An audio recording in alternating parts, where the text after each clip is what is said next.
Everybody, David Icke, the great David Icke. David Icke and welcome, David. It's nice to speak to you Thank at you. last. Yeah, so our paths crossed at BBC Lime Grove Canteen in the mid 1980s. It's been a while. The little tray was pushed along beside you while I was working for BBC News and Current Affairs, and you were working for Grandstand, a sports presenter. And if you remember, BBC Breakfast Time started at Lime Grove, an amazing place. Yeah, It's I, been a I while. I had a little look at Lime Grove, at the background to Lime Grove, Mm, 'cause I know I was going to talk to you, and yeah. I'd forgotten actually that actually Breakfast Time, the first breakfast television show on British television, Yep. actually came from Lime Grove because I did most of my work from Television Centre just down the road. But of Sure. course, when I first got asked to uh, be a presenter on Grandstand. I used to do a football roundup with Frank Boff and With Frank, yeah. David Coleman and these people. That was at Lime Grove, and that's when I first came across Lime Grove actually. Uh, And then yeah. Grandstand moved to Television Centre. Yeah. But Lime Grove, I always had a soft spot for that because it was it was old. And of course, it had been a film centre before the BBC got it. I think it was in Yeah. 1949, and yeah, it was a bit different, Lime Grove. But I forgot how breakfast time started there, and I've not started there, but my entire time there was It in. did. Yeah, it's been a while, David, but it was 82 breakfast. Yeah, BBC launched the breakfast TV service. Obviously, on the sofa was Frank, and you were the sports guy, and you were there until 85. All the time I was down the corridor, an amazing building, a labyrinth, as you say. It used to be Gainsborough Film Studios. I also, And by the way, I yeah. also did a spot every Friday on Nationwide, which was also from Lime Grove. Oh, So it was absolutely. I was on Nationwide. Absolutely, yeah. I, I Incredible have time. quite a connection to Lime Grove, I suppose, in those days. Yeah, you needed a ball of string to find your way around it. It was an incredible building, and it was one of the most formative times of my career as a film editor. And one of the things I found is very much I worked with the BBC elite, the children of the ruling class of Britain who didn't work in their parents' bank, but had a classics degree and ended up in media as the producers and management. I'm sure you came across these people as well. Well, I first came to London because I was working my way up Yeah. from being a footballer who finished with arthritis. So I worked in journalism and local papers and stuff. And then I got a job on Midlands Today at Mm. Pebble Mill. And then I was offered a job at Newsnight, Mm. which was from Television Centre. And I came down and I worked for a couple of years. And that's when Grandstand saw me Wow. and offered me a job eventually. But talking about that, we used to have people on Newsnight that we used to call young fogies. they were they were Right. I people know. fresh from university Hmm. who were like uh, 25 going on 60. You know, Totally. they were like old people before their time. Mm. So I do remember that kind of university background kind of person. Yeah. And when you say university, two universities, Cambridge or Oxford. I mean, my Sheffield Polytechnic was not was the home of oiks, and these people were very much the children of the of the elite of Britain. I mean, I don't know if you remember this, but if you ever bumped into somebody in the corridor and their surname was Carrington or Guinness or whatever, they probably were the grandchildren of that family name. And I think they very much had the contacts. With Panorama, I mean, I remember there was a fantastic phone book where you could phone up you or Frank or Rolf Harris or Jimmy Savile because they, everybody knew it. And if you wanted to book Lord Carrington, Virginia would call her dad. That's how it worked on Newsnight and Panorama. So do you think these people were very much? That wasn't the way Yeah. I remember much about that. But you mentioned Sheffield Polytechnic. I actually went on a journalism course when I was on the Leicester Mercury to Sheffield Polytechnic. So I was there for about a couple of months or something like that, doing a journalism course. And great. Yeah, the kind of people that were kind of running the BBC and were kind of you interacted with, quite a lot. They weren't from my background. I left school at 15 to play football. So, sure. But the thing is that intelligence is not something necessarily you can teach. It's something you have or don't. And I found a lot of the people I interacted with the BBC, indeed in journalism generally, I mean, they weren't the brains of Britain, really.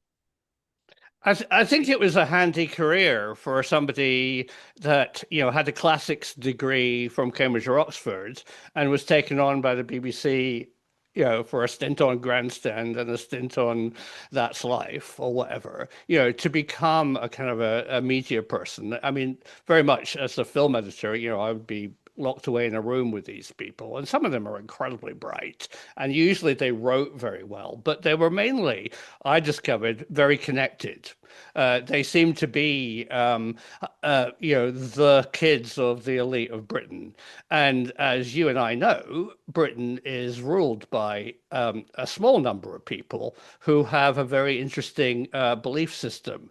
Do you think we can talk a bit more about that? Do you think that those people, those kids, actually brought some of their parents or even their own belief system to the media?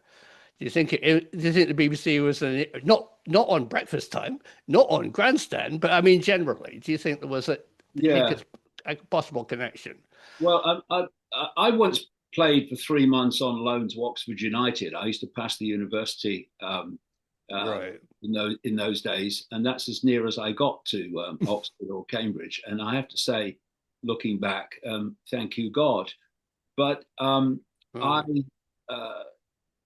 would look at the structure of Britain and its control system, and you must include the BBC in that, not least for this reason. The foundation of human control is control of human perception. Right. You have to control that, because if you control perception, you control behavior. Right. And you control perception by controlling the information from which people form their perceptions. Right. So in that sense, the media is fundamental to the way that you control Britain. So of course these families are going to have their offspring and their next generations involved in the media, among many other institutions. So I found it frustrating at the BBC in the kind of limits that were put on you, because I also worked weekend shifts doing the sport on BBC News down at Television Centre. Oh, And great. I liked a lot of people there. That yeah, I got Yeah, much really more salt of the earth. Right. yeah, I got on Hmm. really well with them. But of Sure. course, there were limits in the sense that um, you couldn't say certain things. I mean, Hmm. I was in sport. I was observing this. I wasn't really part of it. Um, Right. there were certain things or places you couldn't go. You know, Hmm. if you cross certain lines, you know, Yeah. there were they were not happy, or the government wasn't happy, and so you kind of had these lines that you were not supposed to cross, and I did see from those days, indeed, I saw it in journalism in general, that Mm, were there were lines you didn't cross, and thank goodness from when I left the BBC, right. it left me actually. Yeah. That suddenly I was able to say what I thought and communicate what I had researched without any limits. And Right. that was such an unbelievable freedom Great. from what I'd experienced before. I mean, yeah, I mean, Panorama was just unbelievably rife with D-notices and an enormous interest. I mean, in the 80s when you were there at the same time as me, it was very much the Thatcher regime, and she was absolutely fascinated by wanting to know what was on Panorama on Monday night at 8 o'clock, and we all had to keep completely quiet about it. And, but the BBC very much painted a picture of Britain, as you say, that came from a certain class. At the Yeah, time, the general condition of Britain was not represented. There was no black people, there was no Northerners, there was nobody from Scotland, as I am, on apart from regional television. BBC London was very much a elite middle class produced show that presented a picture of Britain, which was very establishment and as you say, the lines in the sand that can't be crossed. yeah. I mean, I did experience that. That it Right, was upper middle class right, perspectives wherever you kind of looked. yeah, And because I don't come from that background, no, so it's kind of alien to me. I came from a background that was very what you would call left, if you like, with my father and everything. right, And I'd come from a background where um, people were struggling. I mean, I right, was brought up on a council house estate in Leicester. In fact, my brother still lives in the same house. great, And so I had a different perspective on life, and it wasn't the perspective that was projected by the BBC. And it's I have a lot of problems with the whole woke agenda, but it yeah, is good. It is good that you hear a few accents now on the BBC. I mean, okay, I remember when I was joining the BBC, or I wanted to join the BBC because when my football career finished, my mm, ambition, I had to have another ambition to get over the disappointment, and it was to front grandstand. That was my ambition. yeah, Um, and right, so as I closed in on the BBC, I used to say to my wife, if I drop because I come from Leicester, right? And you drop every G and you drop every H basically, right. or I did. Mhm. And so I used to say to her, if I drop an H or drop a G, pick me up on it. I've got to, start to talk a bit more proper. And Irish nil at Glasgow. Yeah, that's it's the one, yeah. yeah. Yeah. But I must say, I look back at my time at the BBC, especially in the early years, with enormous affection because Hmm, I me too. arrived Yeah. in the sports department of the BBC amid, I was just a young bloke, but amidst the most Mm, amazing sports broadcasters yeah, you in are. Mm, that that there's ever been. I mean, I sat next to Frank Boff, and for all his later problems, he was a fantastic Oh. presenter. Hmm. I sat next to David Coleman, who I used to watch fronting Grandstand when I was a kid. Yes. Uh, Right. I saw Desmond Lynam arrive, Right. and then you had your Richie Beno on cricket, your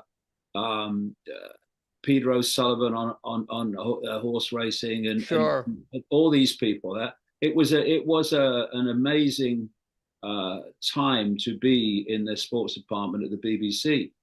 But Good. yeah, it came from, and I suspect still comes from, an establishment direction, and it takes the establishment line, and I think, Yeah. these lines in the sand that we talk about. I think a lot of them are unspoken. You kind of just know, or the people that work for the BBC, they just know there's a line you don't cross, so they don't cross it. And what Right.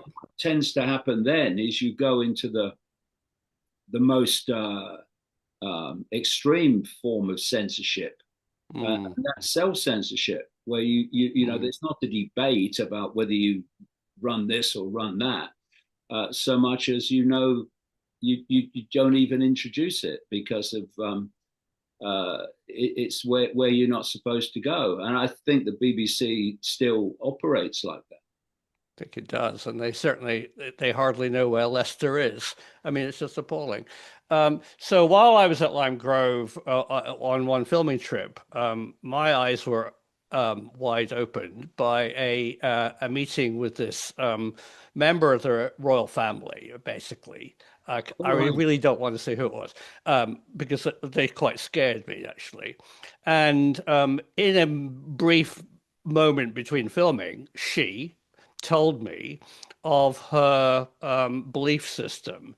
And she absolutely, as a utopian socialist, Labour supporter, blew me off my chair by saying, first of all, describing a system of a hive, a system of Britain where there was elite queen bees that she was definitely said she was one of, and that everybody else was in this hive that needed occasional purging, and you needed to get rid of the gays, you needed to get rid of the pickaninnies, she called them, you needed to get rid of immigration, you needed to clear the hive of mental illness, and she was very much part of this. And I said, well, where does that all come from? She said, well, that's I mean, she said, I don't believe in Christianity. I'm a pagan, and this elite, we come from a culture where we were put in place by an ancient alien,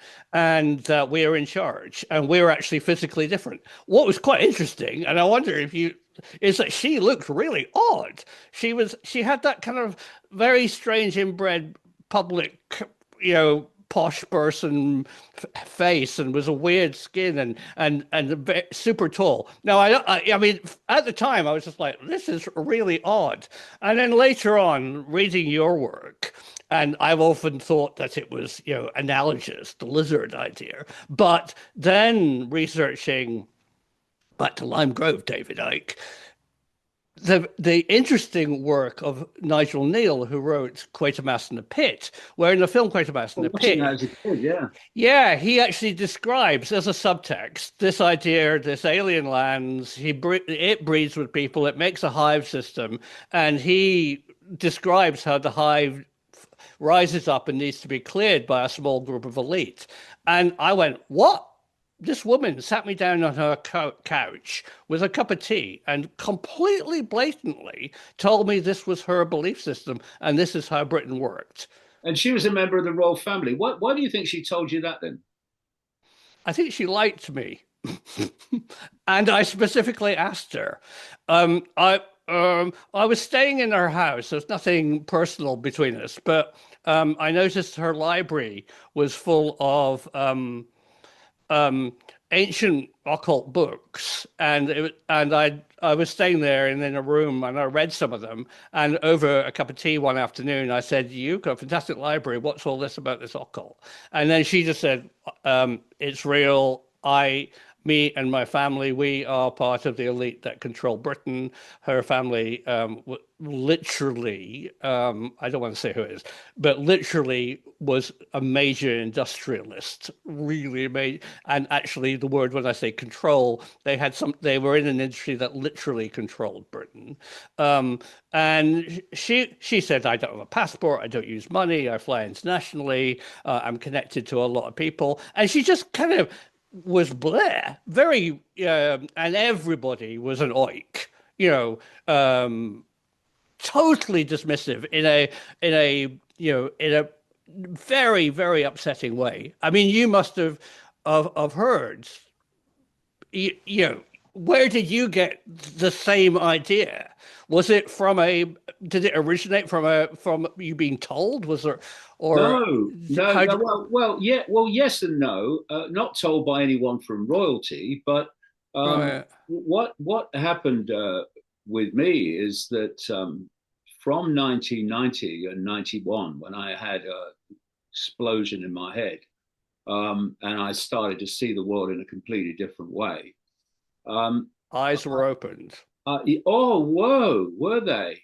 And so Yeah. what followed that awakening, if you like, was an extraordinary synchronicity in my life Hmm. where I would just suddenly start to, and it's still going on today, walk into um, information in the form of a personal experience, a book, a document, someone I met, or whatever, insiders, whistleblowers. And it was extraordinary the synchronicity of Right. meeting these people. And you were able, therefore, from all these sources of information, to start to put a structure together. Yeah. Because the way it's gone with me is like, it's almost like someone's been handing me pieces in a jigsaw puzzle. Yeah. And in almost in the order that you can best understand it. So in Hmm. the early 1990s, I started, all the synchronicity of information was about the fact that presidents and prime ministers and such like politicians don't run the world. It's done from what I call today, after a long time, the global cult, which is a global network of Hard to put a name to it. Thank you. Yeah. yeah, that is a global network of secret societies, Hmm. which themselves are fiercely compartmentalized. So most people in the secret societies don't know the big picture. The old method, the CIA and what have Sure. you use of the need to know. You only need to know what you need to know to make your contribution. Right. If too many people know the big picture gets revealed. So it was fiercely compartmentalized. But Yeah. I started to realize, this is in the kind of early 1990s, that there was a mission control, that there was an orchestrating force behind these secret societies. And so then my question was, so what is that mission control? Right. And then I started looking back at when this all started, and you get comfortably back into the ancient world, which you just mentioned. You get Yeah. into Babylon, you get into ancient Rome and Egypt and such like. Right. And so it was clear when I realized this that there was an orchestrating force that kind of spanned this whole period. You know, people are born, they play a part in advancing this agenda of human control, then they die, other people are born, and then they Yeah. take it on. So, what's the orchestrating force? And then from the mid 1990s, I tell you how it started. Yeah. I I went to America for the well, not for the first time, but for the first time to talk on these subjects.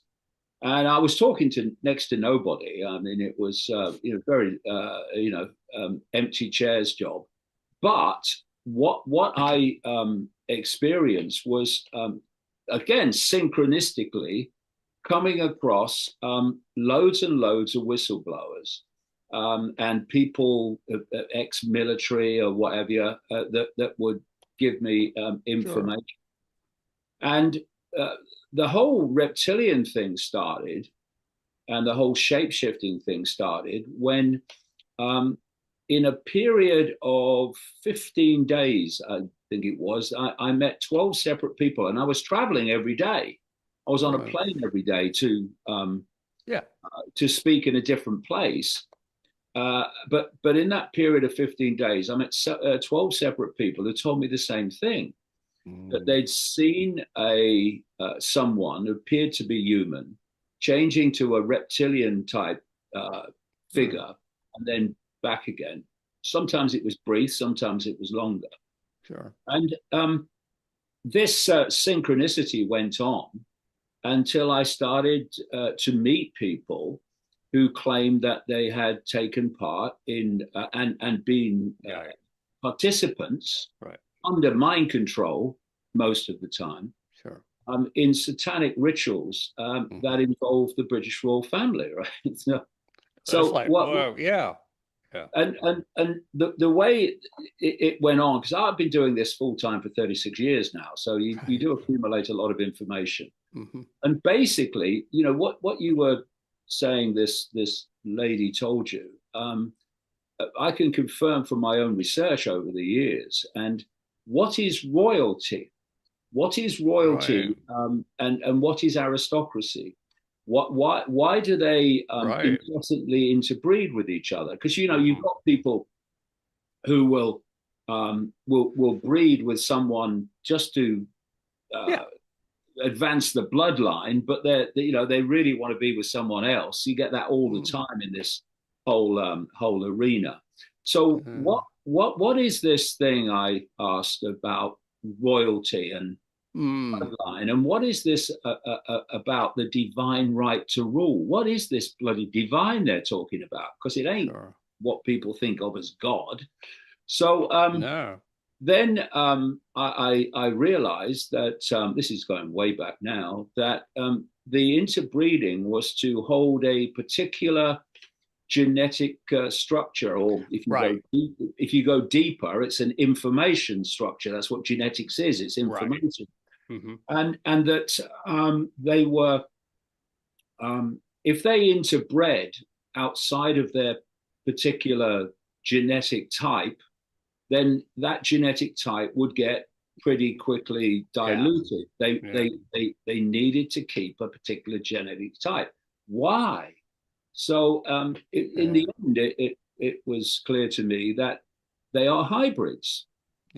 They have dual information fields. One information field is the human information field, and that's what we interact with most of the time. But in the background is another information field that's anything but human. And sometimes these information fields change. It's been described to me by these people that have taken part in rituals, for instance, with the royals, that in the rituals they shift into their literally form, what is actually their real form, and so to hold this hybrid bloodline, they have to keep interbreeding with it, and pure, so they are different. They and aristocracy are offshoots of all this. What do we call them? We call them blue bloods. We call them all these names, right? Yeah, we say they're different. They're different to the rest of the population. Why do they consider themselves different in exactly the way that you've described? This lady was talking. It's because they are genetically different. They're not the same, if you like, species as the humans in general. For me, And the greatest analogy is the beehive, because the queen bee is a bee, but she's actually genetically different. For example, she has a stinger without a barb on it, so she can sting and kill multiple people in the hive, whereas the workers have a barbed stinger that once they kill once, they die because it rips out their innards. She looks the same, but she has complete control, and the hive follow her. Why? She yeah, has, well, I have used exactly that over the years in the right. books. I have used that same analogy of the beehive and the queen bee, Uh, because it's very relevant to the way the structure works. I think Absolutely. so. Yeah. So going back to Lime Grove, my eyes were opened up yet again by this work of Nigel Neal. Nigel is the scriptwriter for a Quatermass series, I and remember it. yeah, and it's really interesting, It David. frightened the life out of me when I was a kid. Well, that's exactly what I was going to talk about, because the common feeling in Britain, only with British people, that it's the most scary TV program ever made. It's not that scary, but somehow it connects to our ancient belief. It actually taps into the horned devil, into the idea of cleansing and a hive and control and this elite. All of that's in the script. Now, I got absolutely fascinated. Where did Nigel Neal, who lived in Barnes and wrote it in Lime Grove, by the way, he locked himself away in a room and wrote it and was very friendly with the royal family. Where did he get this idea from? Was he part of, did he know what the system was and wanted to put it into a script form, a bit like Stanley Kubrick might have done in Eyes Wide Shut? I mean, I think he really wanted to expose that. But the more I've learned about Nigel Neal, is it probably came from his connections and his wife. Nigel was from the Isle of Man, and they have a very kind of interesting pagan history. I don't like to use that word, but an ancient folk history, which he wrote about. But I think Quatermass in the Pit absolutely lays out the rule book of what this woman told me, that there was the hive needs clearing, and it's ruled by a genetically DNA altered elite. And the other thing is that she completely didn't think anything was weird about it. She didn't think, she treated oiks as oiks. They were just annoying. It wasn't that she was like questioning her own belief system. She just told me what it was. But Oh, these people are brought up right, from birth right. to believe what they believe, Yeah, in the experience you talk about. They are basically programmed to believe that this is what they are. And as the whole thing moved on, over yeah, the 36 years, it became very clear to me a long time ago that we're dealing with a control system that plays out in the human band of frequency, which is all this is, yeah. through this global cult. But what this global cult is serving is another dimensional Ah, origin. right. And it's a thing that you see it in the media, you see it in the so-called education system, which is a programming system, in my view, Mm, run by these people. That the big questions are not asked, like who are we, where are we, what's the nature of reality itself, yeah, and therefore people are programmed to believe they live in a physical world when it's clear right. it's not actually physical. That we're alone in the so-called universe when we're interpenetrated by literally infinity in the same space that Sure. we're experiencing. Therefore, all infinity is in the space I'm sitting in, but I'm only accessing a tiny band of Right. frequency, which we think is the human world.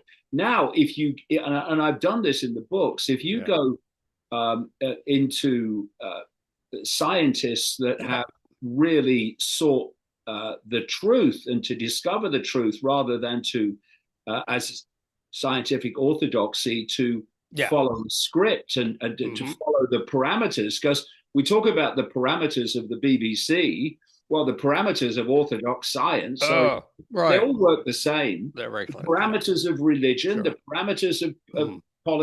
political ideology, they're all kind of parameters like limits that you don't cross.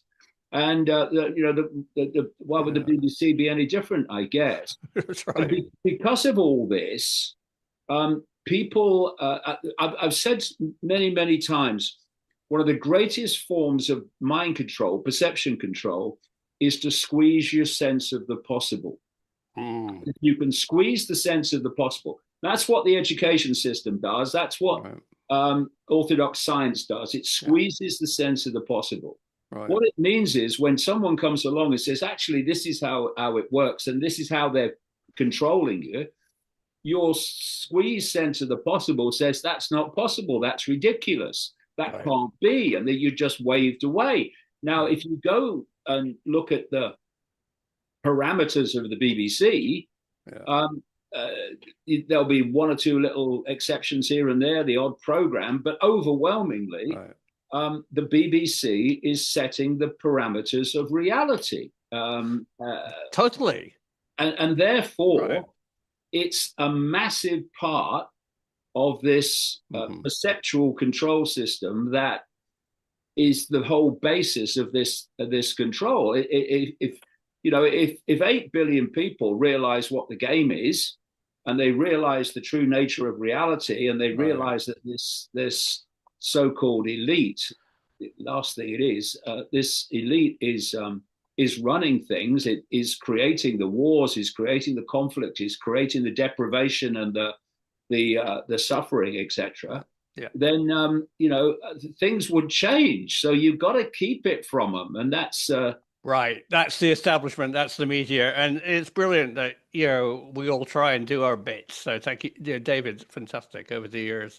Um, what's your? I mean, I get very have become forced into the kind of UFO and UAP community, and and I don't really like flying saucers, but I don't think we're alone in the universe. I think there are obviously life forms out there. And the more, just like you, my eyes have been opened by speaking to people who have had experiences, and and their consciousness and reality has been changed by probably a non-human intelligence that lives here on Earth.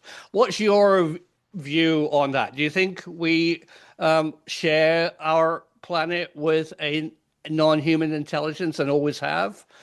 Or do you think it's little green men coming in flying saucers? well. I think uh, you're talking about non-humans in your experience with this lady. Right. They do walk among us, and they are ultimately, if you go deep enough in this Mm, global cult network, you're hitting non-humans. They're running the show, right. and one of the things that really struck me when I was investigating this in the early '90s, how this global cult worked, Yeah. was I was starting to see people who were clearly involved in it, and were famous people often. Yeah. That they were, as I investigated them and followed them and talked to people who knew them and everything, they were taking part in satanic ritual and Mm, sacrifice ritual, yep. and it was like, what? Why? Right? Right. But then you look back and you see the ancients were doing human sacrifice rituals as a gift to the gods, Yeah. and I then started to meet and talk with these people that have taken part in these rituals with this elite, Yeah. and got chapter and verse on what goes on, and Yeah. the Same um, here. Right. the Hmm. interaction, the gift to the gods, the interaction is between the human level of this network and the other dimensional level. It's that Right. interaction that goes on. We're feeding them somehow. well, yeah, well, yes, absolutely, they are, which I'll come to in a second. But the Right. other thing that the people that were taking part in these, or previously taking part in these elite level rituals, because the rituals are Yeah. also very much hierarchical. They were Yeah. talking about how in the most extreme of the rituals, these entities would manifest in the Oh, ritual like absolutely. non-humans. Hmm. And Hmm. I started to realize that the reason that they do so many of these rituals at the particular vortex points on this what people call the ley line or meridian grid of the Earth, Yeah. Yeah. lots of these electromagnetic lines cross, they Special create the places, right? vortex, and Mm. often you'll find a church built on there, Right. but you'll find particular places where they do these rituals Yep. kind of relate to these vortex points. And what I kind of understood is that these vortexes, what they do is they thin out the difference between the Right. so if you're in that vortex point, it's easier for these entities to manifest in our reality. And I Sure. think in the sense that you were talking about there, in terms of they feed off us, I think that's to a very large extent that one of the major points of why all this is going on. Ah. Um, you know, when I was realizing that um, these elite were taking part in satanic rituals, obviously you ask why, what the hell's going on, and then you look at the ancients and gift to the gods, and you ask, well, what do the gods get out of this? What's this gift that Right. they're talking Hmm. about? And then as the months and years went on, you start to realize that this other dimensional force Mm. and these elite are feeding off Right. low vibrational human energy, Right. because it's well known in even in mainstream science Yeah. that when we feel emotion, or when we whatever we're thinking, we're generating frequencies. Sure. I mean, the brain is Yeah. Yeah. constantly processing information through Hmm. frequency and electricity, etc. Now, when this is we're giving off these frequencies, energy. We call them vibes. Oh, I got bad Yeah. vibes from him. Oh, I got good vibes from him, or Yeah. whatever. Sure. Because We you have can't, words for it. Yeah. yeah, you can't hide your vibe. You can hide it with your facial expression, and you can see, Yeah. oh, your demeanor. Oh, he seems a nice bloke to me, but it's just something about him. It's just Mm. something, you know. Well, yeah, I know. This, When we this, pick up on that. Yeah, very this much. is the vibe level. So Mm. this energy is what these entities are feeding off.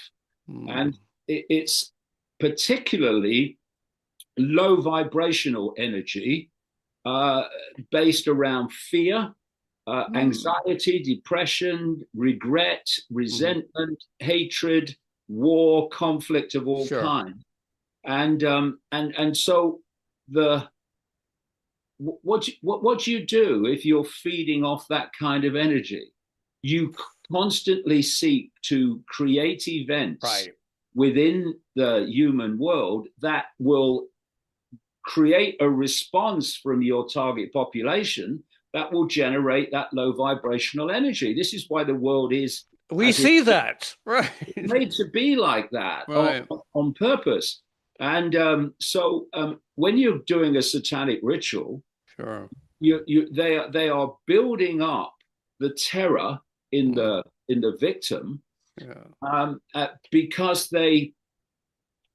if I look at you and you're in an emotional state, a really low vibration emotional state, I can see it in your facial expression, and I can Sure. see it in your body language, but I can't see the vibes going off. Right. I can feel them, but I can't see them, because they're not in this dimension of reality that we are Yeah. visually aware of. Right. they're going into this other dimension, what's called the astral dimension. And Sure. these entities that are overseeing Hmm. the ritual from that dimension, they're feeding off these vibes that are being given off. This is the gift of the gods. And there's a reason I talk about in the books why they are particularly they particularly want children. Yeah, the innocence of the child has Yeah, a more pure vibe, and terror. yeah. Well, it has.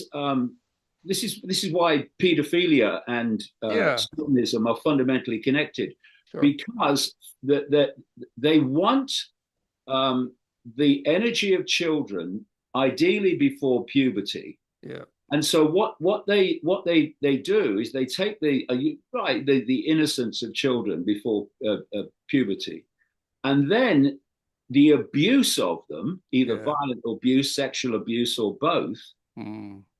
puts that energy of the child into a very low vibrational state, and that's the energy they want. Low Right. vibrational energy of children. I mean, they'll do it with others, and they can absorb the population in general, but that's really what That's they the want more than cream of the anything else. cream of, yeah, that's Yeah, what they were, yeah, that's if you that's the nectar, if you like, that the they're nectar. looking for, and so in a satanic ritual, they're overwhelmingly children, not always by any means, but that's what they want. Sure. You're putting terror in the children. Now, that terror is a very powerful Hmm. low vibrational energy which they're giving off, Right. and these entities are feeding off it. And another thing that happens is that that terror triggers an adrenaline to enter the blood, and Uh, that's what the Satanists right. conduct in the ritual in the human world. That's what they drink, and it's called adrenochrome, which is what Right. people have researched is Oh, going it's on in real. places like Washington. Sure. This is what they're doing. They're feeding off it. So if you imagine Yeah. Gaza since October the 7th, Yeah, exactly. and all these other Or any conflict, right? any conflict, Right. global. Look at global war. Look at the First World War, the Sure. Second World War, Oh, yeah. uh, and deprivation. And Hmm. I before I started getting banned from loads of countries, which I am now, Right.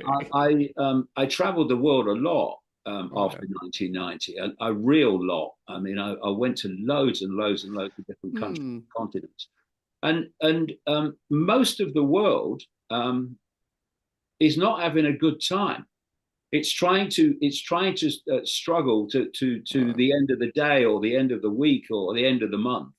Hmm. It's trying to survive. That's what it's trying to do all the time. And interestingly, the survival mechanism within the human body is the reptilian brain, back in the back of the Right. brain here, which from which we get fight or flight, Right. Right. from which we get the scanning. The reptilian brain is scanning the environment for threats to survival, Right. and not just physical survival, survival of relationships, Mm. a Hmm. of a marriage, of a job, whatever. Now, if you look at the world and you see how many people are in a state of survival Mm. most permanently, Hmm. that they're giving this stuff off. It must be collectively absolutely fantastic what humans are doing. Something's feeding on this Well, energy that they're feeding off it, yeah, and we're the ant farm of, yeah. Oh God. Yeah. that's exactly right. And it's so, I mean, do you think that in we are getting closer to understanding the science behind this?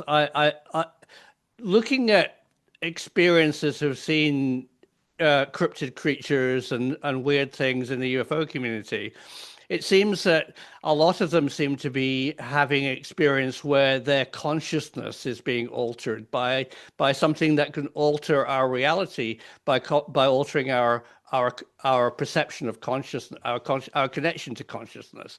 And I think David, in 2026, we're getting a bit closer. Wonderful people like Sir Roger Penrose, who's an open-minded scientist, is now looking at consciousness. And, that wonderful work from Stuart Hameroff, who understands how you can saw somebody's leg off by making them unconscious. And, what is consciousness? I think I'm actually quite positive that obviously what you describe is real, and I think we're beginning to understand it.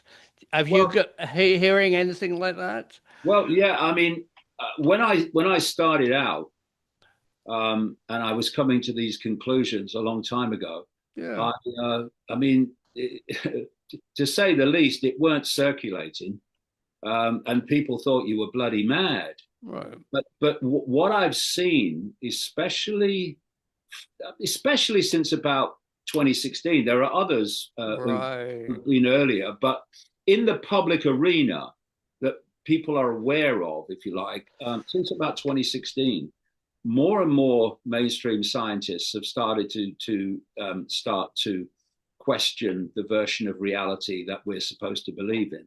That's right. Because if you are um, an entity in another dimension, Mhm. and you are manipulating this human reality via this global cult, well, Yeah. there's two things you don't want the population to know, and both come down to this: we mustn't let them know what we're doing.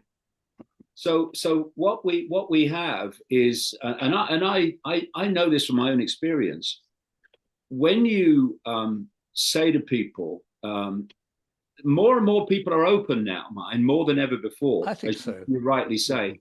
yeah. But when you say to people, this is what's happening and this is how they're doing it, again, you get that's ridiculous, that's impossible. And the reason is, I mean, I know, like I say, from my own experience, the Hmm. number of bloody subjects I've had to research Good. in 36 years Great. to put this together I is know. absolutely fantastic and key to understanding all of it, which is why what we call the alternative media is so myopic in my view, and not every part of it, but most of it is the nature of reality itself. Totally. Spot If we on, don't David. Yeah. understand the nature of Hmm. reality, the nature of consciousness, Right. then we can't understand what's going on. And it's that they're Hmm. trying to marginalize. And orthodox science, with its limits, it operates like a religion. They have done a wonderful job of suppressing this, but the dike is springing leaks now, as you rightly say, It and is. I've seen that. I mean, not only did I work in Panorama, I went to work in Horizon and science yeah, programs, and it was very established science. I mean, we pushed boundaries occasionally, but it was all within parameters of the BBC's normality. But since being an independent science journalist, the people that I've talked to, and people talk about things like remote viewing. And, I've spoken in length to people like Uri Geller, who explains how it works. When he says, well, you can do it, we can all do it. When you say you have a gut feeling, what you're doing is you're actually tapping into a universal consciousness. You can look through time. That's how it worked. I mean, he explained that anything that happened to him in the future that was emotionally memorable, he could recall in the past. I mean, it was a simple trick as that. I mean, we all have that ability, and I think it's coming out slowly as the dam is breaking. So, yeah. and you've done a great job in bringing it to people. What they're seeking to do now is to connect artificial intelligence with the human brain. Right, They're openly talking about it right. for this very reason. They want to stop this exploration, um, this looking at reality in a completely different way. Right. Because in the end, the pennies start to drop, and literally the scales drop from the eyes. Yeah. and you start to see it for what it is. Right. So they want to connect the human brain to artificial intelligence. So artificial intelligence becomes the human mind, and so we won't be asking things like, "Who am I? Where am I? What is this place?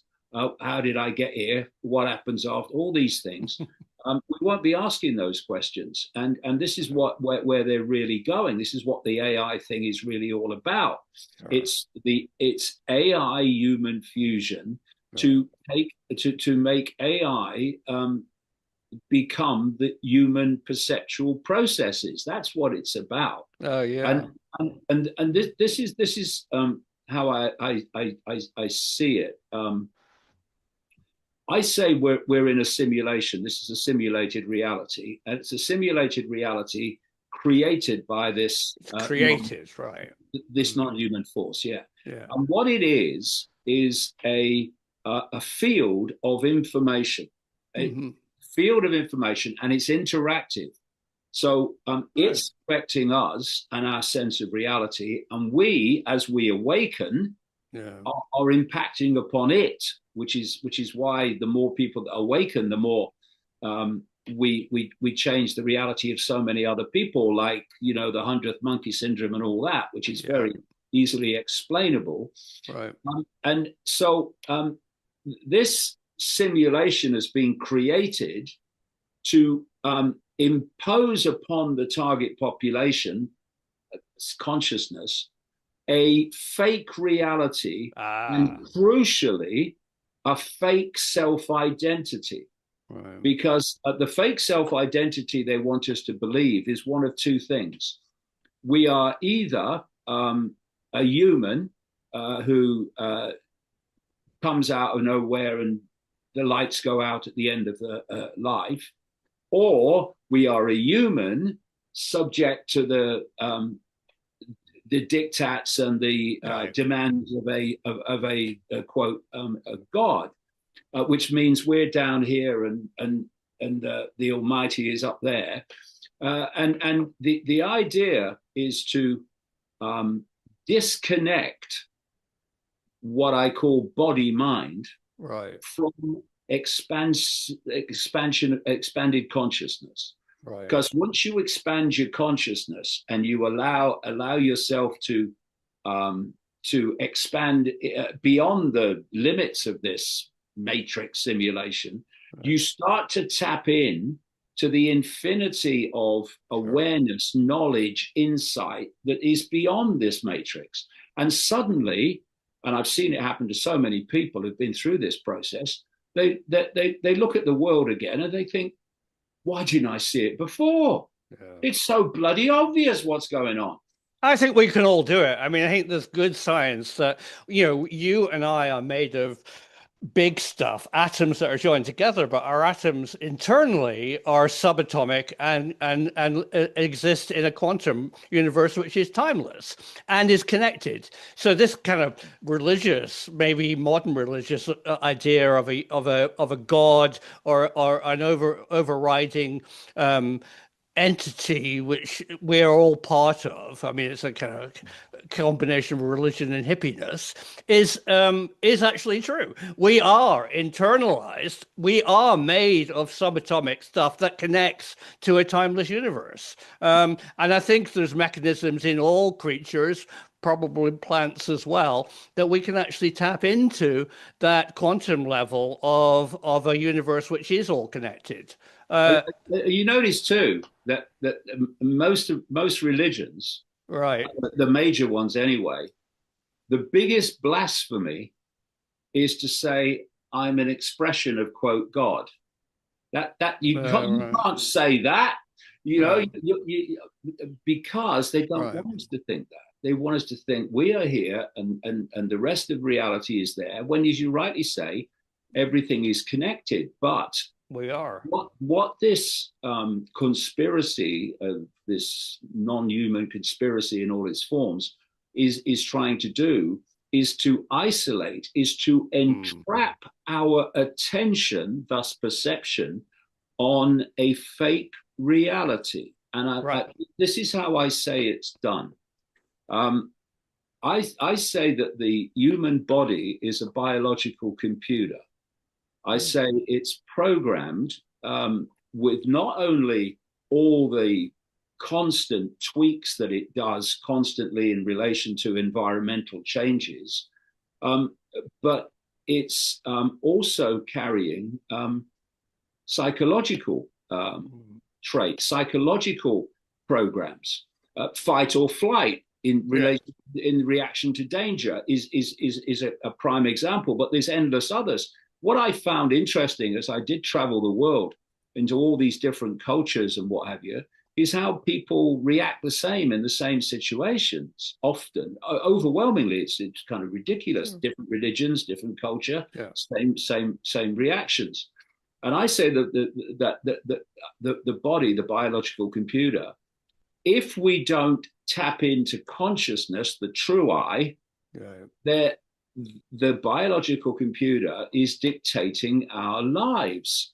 And this is why, when you look at people again worldwide, but anywhere, the reactions are the same. And there is this circular kind of lifestyle where things just keep repeating over and over again. And it's because I say this is the program that's running through the biological computer. Now, when you break out of mind, you literally open your mind, open your body mind to the true I consciousness, which they're trying to disconnect us from, separate us from, its influence anyway. Then suddenly you start to see the world in a completely different way. And of course, people that are still dominated by body mind, they call you mad. Yeah, you get names calling. Yeah, I know exactly. But they can't, they can't literally, and you understand it, they can't grasp what you're saying, because what you're saying is not in that program. You have to have some openness to consciousness before you can start seeing it. And what the great thing is, which you kind of indicate, is that, when I started out 36 years ago, crikey, I couldn't fill a phone box with interest. But now it's dramatically different.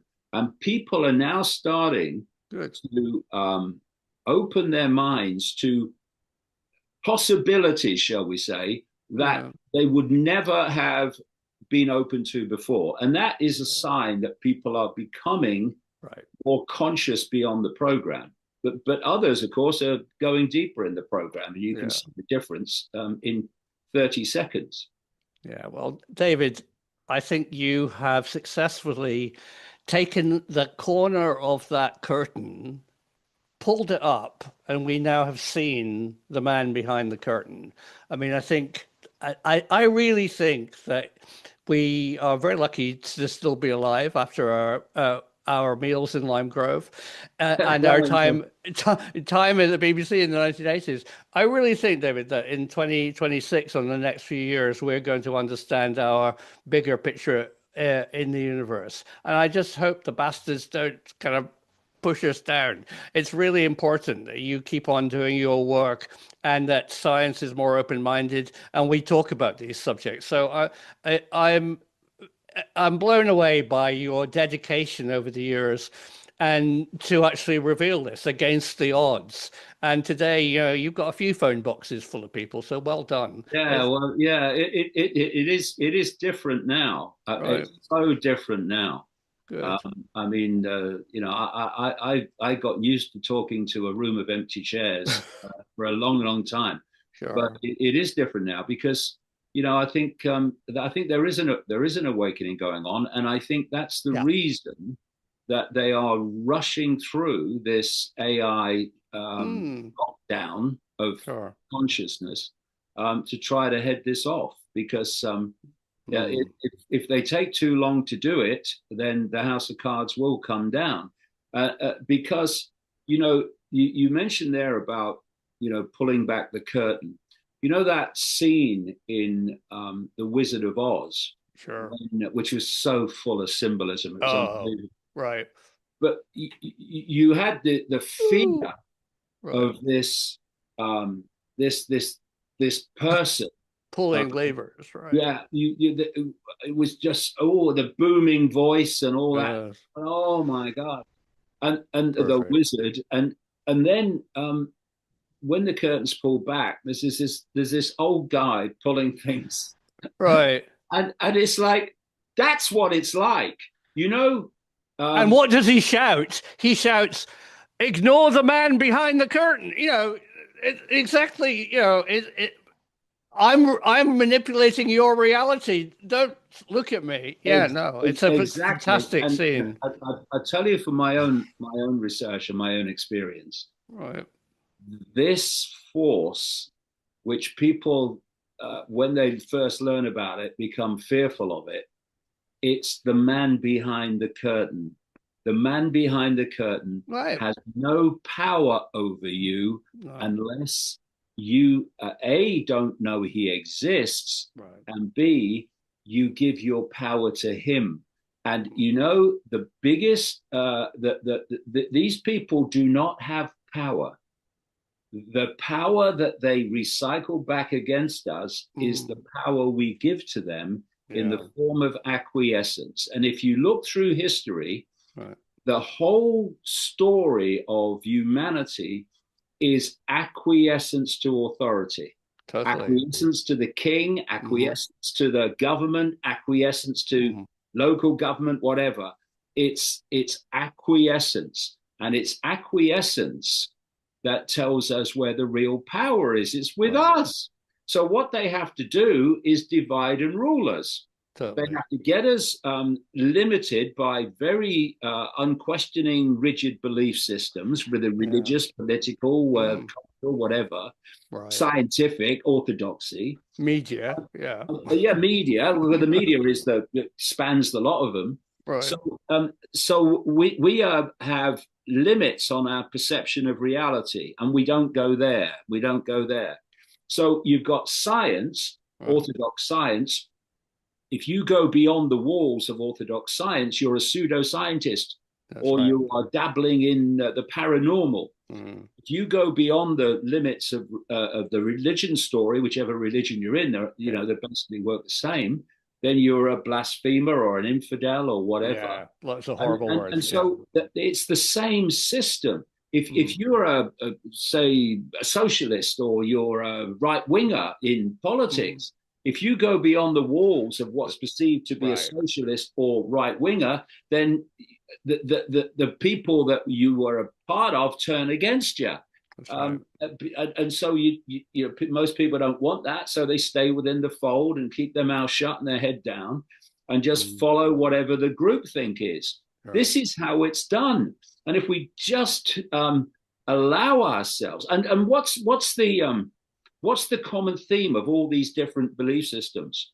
Don't go into that area Right. of hidden knowledge. That's all the occult Hidden means. knowledge. Right. You can use occult knowledge for uh, dire reasons, and they do, or you can use it to set us free. It's just the same knowledge. It's how you use it. There's Totally. nothing wrong with a microphone. It's how you use it. Right. Same with a notebook or a printing press. That is Right. how you use it. And so you've got this common theme of all these belief systems are resisting people Mm. going into this hidden area Yeah. that they don't want us to see, which the overall control system doesn't want us to see. And all people like me have done is say, well, sod that for a game of soldiers. I'm going. Totally. And if you don't like it, we'll do the other thing. That's all right with me as well. And Quite. and, and then you start to explore the hidden, and you go, whoa. So that's what the world's like, really. No. And that's all it is. It's deciding what you want to explore, rather than having what you want to explore imposed upon you. Right. That's the difference between being uh, having literally a free mind, and having one that's subject to control. Being in the hive. Yeah. Yeah, being in the hive, exactly. Dreadful. So what's your what are you up to right now? You're about to have an event this week. Well, I we've got a media platform called iconic.com where I do shows for them every week. I've got Great. my website, davidicke.com.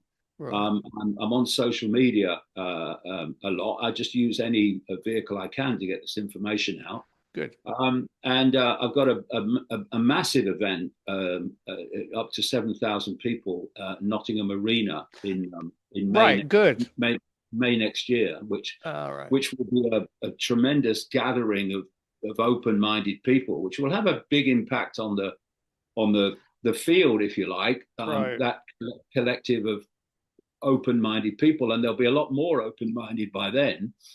And you just do everything you can. Of course, I write books. My latest one is called The Roadmap, which puts this dot connecting together. Well, yeah. Thank you for your service, as I would say to somebody. David, it's a pleasure to talk to you. You need to find your way back now from TC1 down through Telecine, down through the back staircase to the Lime Grove reception, and maybe there's a nice limousine waiting It to take was it, to it, take you home. it was a bloody maze. I can't tell you that place was, but Uh, it was lived in. You know, I always yeah, preferred Lime Grove because Television Centre was a bit sterile in its yeah. way, whereas Lime Grove was kind of lived in and had quite a long history, didn't it? So, but I yeah, certainly lived there. On News and Current Affairs, we were there at three o'clock in the morning with a box of sandwiches. You know, it was just like, oh, great. the Panorama came from there, didn't it? Yeah, yeah, sure. Yeah, we for the entire run. I remember being in the canteen with a guy who was talking on the table with a very young Jeremy Paxman. I know That's Jeremy how, very well. Right, right, yeah, exactly. a very young Jeremy Paxman. So that's how Sure. far back I go as well. Yeah, yeah. No, no. Jeremy and his wife are very good filmmakers, and yeah, no. Yeah, I look back at that era and I certainly have got many friends there, but I also see it very much as a upper middle class controlled environment that was controlling levers behind the curtain. Yeah, one Yeah, hundred percent. yeah. Thank you for today. No problem. I'm glad we finally connected after a couple only. Well, it was only a few years ago, wasn't it, Dave? And let's keep in touch. Yeah, it was really nice talking to you. You know, you brought back a lot of memories of that Oh. period of my life, which they're gone. Like breakfast time. Oh yeah, it came from Lime Grove. Yeah, it's been a pleasure. Yeah, great. And I really think we are living in an interesting time right now. I think I'm quite positive that we are going to get some disclosure and revelations that will open people's minds even more. But you have set the groundwork for that over the years so much. So thank you again. Pleasure, mate. See you, Simon. Bye. Bye. Thank you, David. It was a real honor after 40 years to actually speak